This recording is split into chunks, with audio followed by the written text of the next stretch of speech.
video of Moab trip. Hey! Get in it too. Hi, that's me.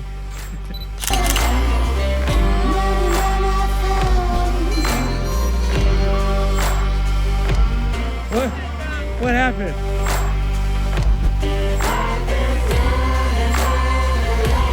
This is crazy to see this at night.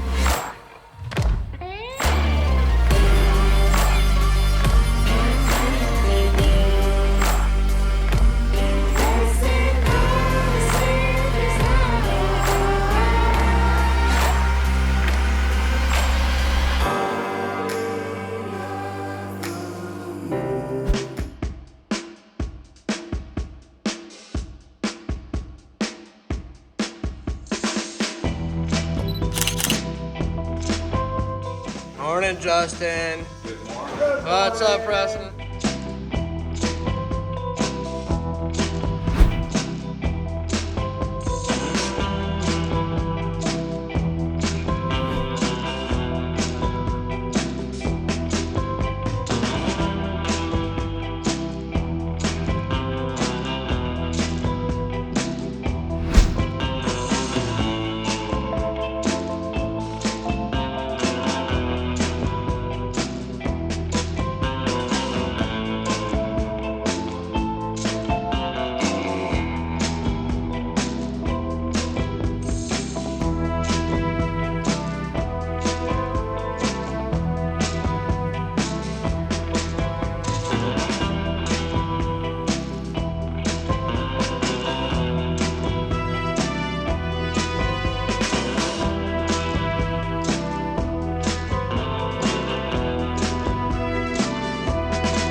Tanner, how you doing today? Couldn't be better. Any idea where we are? No, but it's pretty gorgeous.